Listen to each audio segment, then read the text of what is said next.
వెన్నుముక్క నొప్పి, back pain సహజంగా మనం ప్రతి ఒక్కరు లైఫ్లో సఫర్ అయ్యేది. ఈ నొప్పి రావడానికి చాలా కారణాలు ఉండొచ్చండి.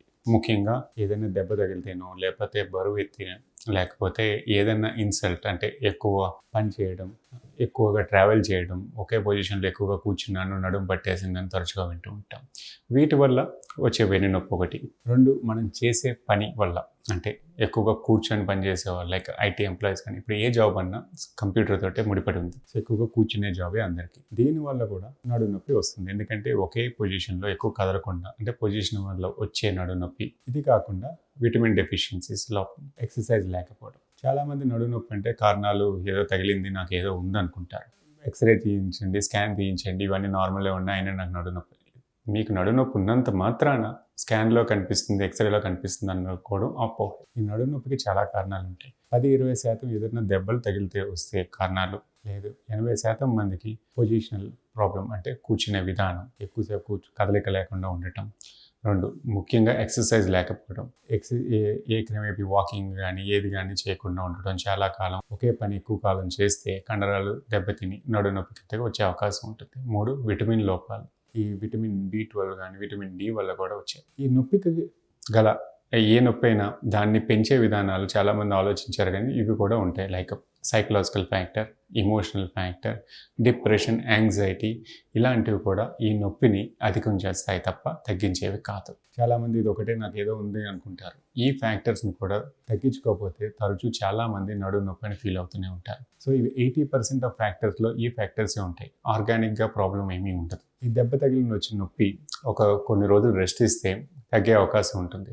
బట్ మన అదర్ ఫ్యాక్టర్స్ వల్ల వచ్చే నొప్పి చాలా కాలం మనం వేధిస్తూనే ఉంటుంది. ఎందుకంటే మూలం దానికి ట్యాబ్లెట్లు వేసుకుంటే తగ్గేది కాదు. మీ అలవాట్లు మార్చుకోవడం, విటమిన్ లోపం ఉంటే దాన్ని సరి చేసుకోవడం, బాడీని ఎక్సర్సైజ్ అంటే తరచుగా ఫ్లెక్సిబిలిటీ పెంచాలి, కండరాలు బలహీనతని తగ్గించుకోవాలి, ఇవన్నీ చేస్తూ ఉండాలి. మనిషికి నడక అన్నది ముఖ్యం. అది లేకుండా ఒకేసారి చాలామంది జిమ్కి వెళ్ళి బరువులు ఎత్తి నడుము నొప్పి తెచ్చుకోవడం ఇలాంటివి చేస్తూ ఉంటారు. ఇలాంటివి కూడా చేయకూడదు. సడన్గా బాడీకి ఏ శ్రమ ఇవ్వకూడదు. దీని నడుము నొప్పి రావడానికి ఇవి కారణాలు అయితే దాన్ని తగ్గించుకోవడానికి చాలా కష్టం అండి.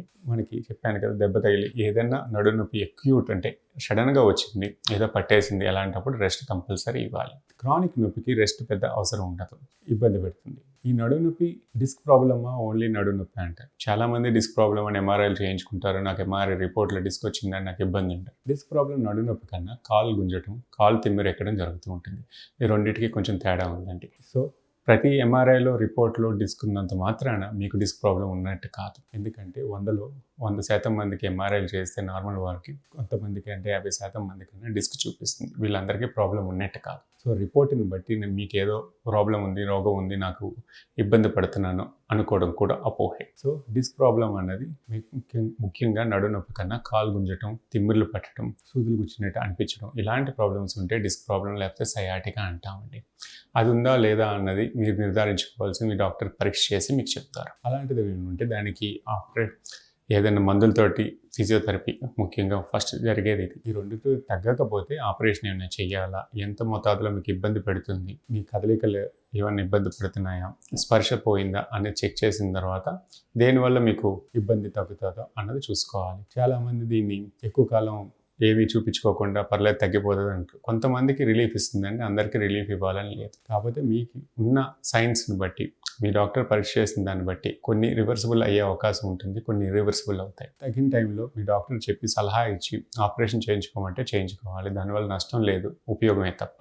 ఆపరేషన్ అంటే అందరికీ భయమే, కాకపోతే దానివల్ల వచ్చే లాభాలు, నష్టాలు కూడా సరిచూసుకోవాలి. లాభాలు ఎక్కువ ఉన్నప్పుడు ఏదైనా మందు వాడతాం, లేదా ఆపరేషన్ చేయించుకుంటాం. అలా నెగ్లెక్ట్ చేస్తే ఇర్రివర్సిబుల్ చేంజెస్, ఏదైతే మార్పులు మన బాడీలో వచ్చేసాయో అవి మళ్ళీ రివర్సిబుల్ కావడానికి చాలా కష్టపడతారు. చాలా టైం కూడా పట్టేసే అవకాశం ఉంది, లేకపోతే అవే అవకాశం కూడా లేదు. అందుకని ముందు జాగ్రత్తలో చూపించుకొని, కరెక్ట్గా నిర్ధారించుకొని అవసరమా లేదా అని చూపించుకోవాలి. బట్ రొటీన్ బ్యాక్ పెయిన్కి మాత్రం మంచిగా కారణం మన అలవాట్లే కారణం. ఈ అలవాట్లు మార్చుకోవడం, ఎక్కువసేపు ఒకే దగ్గర కూర్చోకుండా కదలిక ఉండటం, బాడీలో ఫ్లెక్సిబిలిటీ పెంచుకోవడం, యోగా కానీ ఏ ఎక్సర్సైజ్ అన్నా, జాగింగ్, రన్నింగ్ ఏ వయసు కన్నా చేసుకోవచ్చు అండి. బట్ కొన్ని ఇబ్బందుల వల్ల కొంతమందికి చేయొద్దంటాం, అందరికీ చేయాలని లేదు. ఇప్పుడు కదలిక అన్నది ఉండాలి. కదలిక లేకపోతేనే ఈ ప్రాబ్లమ్స్ అన్నీ సంతరిస్తాయి.